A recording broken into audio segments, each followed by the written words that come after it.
What is going on, guys? It's your boy Ryan here. I am back with another video.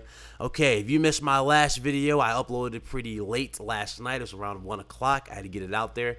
So go check it out. It's in the description below. Okay, if you have not done so yet, subscribe to the channel. If you like the content, appreciate you. Before I even start talking, I go, a massive shout out to all the subscribers, the new subscribers, welcome, and my current subscribers. I love you guys. And I'm having a special guest on the channel on Monday. Just throwing that out there. I'm gonna put that in the the calendar so you guys can know. You'll get the notification letting me know. Well, letting you guys know we're going live on Monday. Okay, so it's gonna be a Google Hangout, and you guys are gonna be shocked who it is. I promise you. You guys are gonna be shocked who's gonna be on the channel. Okay, it's gonna be 8 o'clock, by the way. Other than that, let's go ahead and get into the news for the day. As you clearly see, not a lot, but it is what it is. I gotta, to make do. You know what I'm saying? Make do. So, if you guys didn't know, Respawn has officially been bought by EA. Now, not EA, but Respawn is known for like Call of Duty, and they're known for their Titanfall series, which they basically, did their own thing with. Titanfall, I have not bought a single one, but I did play a little bit of them. I played the first one, especially on the OG, not the OG, but the launch Xbox One. There you go. I played on that one. I thought it was good. I thought Titanfall was good. It had a lot of premise. Just needed more direction, and obviously needed a story and more content. And I'm talking about the first one, by the way. The second one felt like they were going back to the Call of Duty route. That's what it felt like. It really did seem like they were making it more casualized, and I understand they want to make it casualized to sell it, to more people, obviously, but that kind of just like ruins the core thing about Titanfall. Titanfall was known for being more, it was known for being different. That's what made Titanfall good, you know what I'm saying? But now that Titanfall is officially in EA's hands with Respawn, all I gotta say about Titanfall is I don't have high hopes for it no more. I really don't. I'm expecting the same loot crate system that's in Star Wars Battlefront to make its to show its ugly face in this game. You guys didn't know, I actually liked Star Wars Battlefront 2. You guys know me. I was playing it left and right. I was posting gameplay with commentary over it. I was enjoying the game. I thought Star Wars Battlefront 2 was amazing. You know what I'm saying? I loved the graphics. The game looked great. It looked gorgeous. You know what I'm saying? The problem with Star Wars Battlefront 2 was the loot system. Now, with the loot crate system, basically, or the or the supply drops, or whatever you want to call this thing, you get gear that is basically, you get different tiers of gear, right? You have like normal gear or common gear. Then you got like epic gear and legendary gear, basically, kind of like Destiny in a sense, right? But this gear basically it affects the character and it affects the gameplay. For example, Boba Fett. Boba Fett can fly longer if you have like the legendary card where his like jetpack fuels ridiculously fast, and there's another one that pretty much breaks the character where he takes no damage if he's in the air if he has the legendary version of it. It was crazy, you know what I'm saying?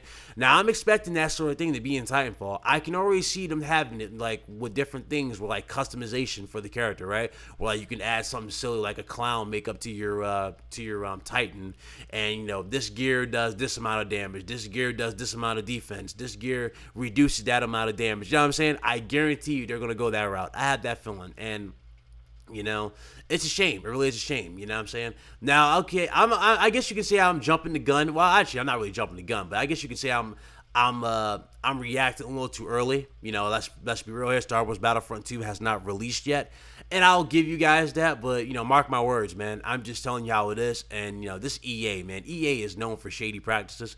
So I'm not really hyped for Star Wars Battlefront 2, even though I absolutely love the gameplay. I love the space battles. I'm sorry, I said star, but the space battles. I love that. Galactic Assault. I thought that was great.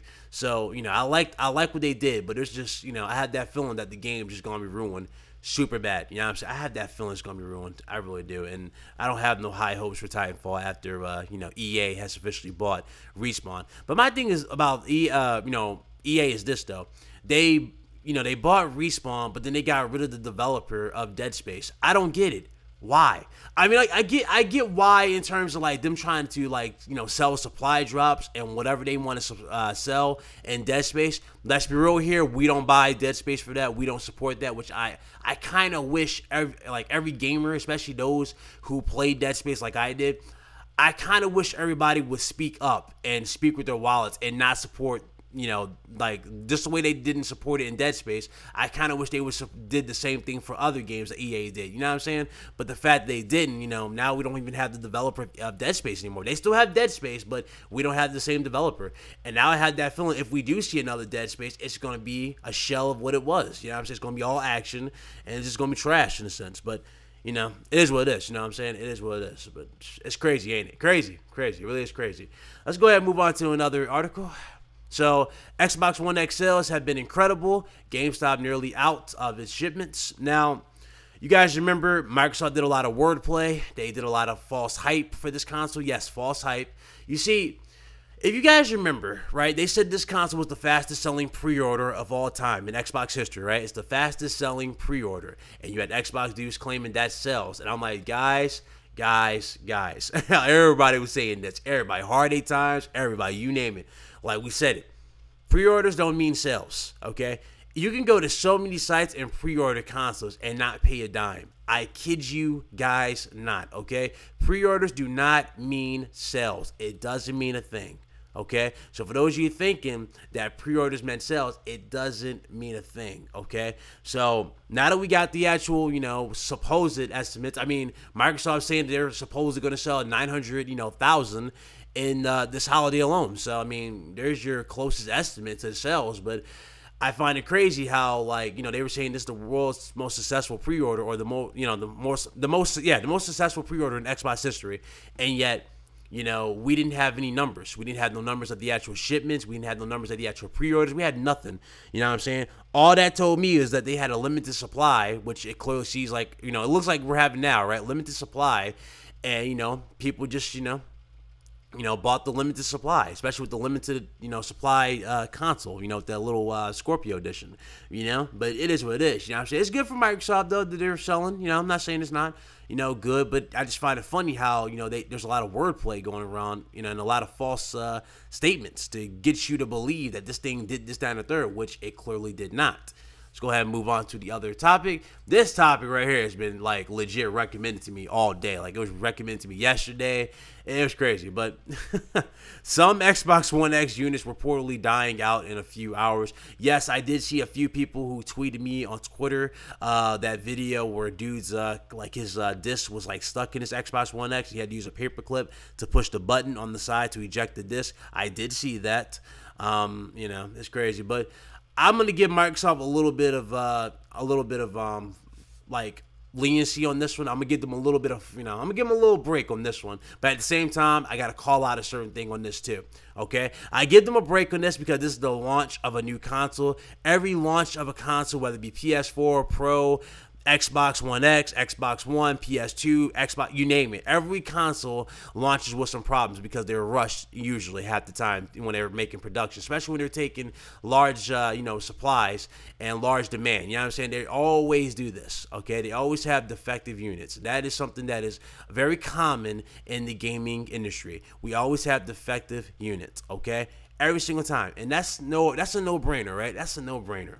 But for those of you who are wondering, you know, like why I say 50-50, well, a lot of us called this. We did call this months ago. Now, a lot of you who are hyping up the CPU in the Xbox One X, claiming the Xbox One X CPU is the best CPU ever. You know, you had dudes coming at me who claimed they are tech experts, claiming that the CPU is so good that it puts a PC to shame.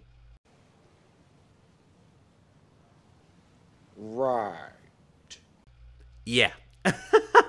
And, you know, what's crazy about the whole CPU thing, a lot of you fail to realize that the CPU in the Xbox One X is literally the exact same CPU that's in the Xbox One and the PS4 and PS4 Pro. It is the same Jaguar CPU. Yes, it's the exact same CPU. The only difference is it's overclocked. Now, what happens when you overclock a CPU? When you overclock a CPU, you push it to a higher performance, right? It goes a little bit higher of a performance. In this case, it's a little higher.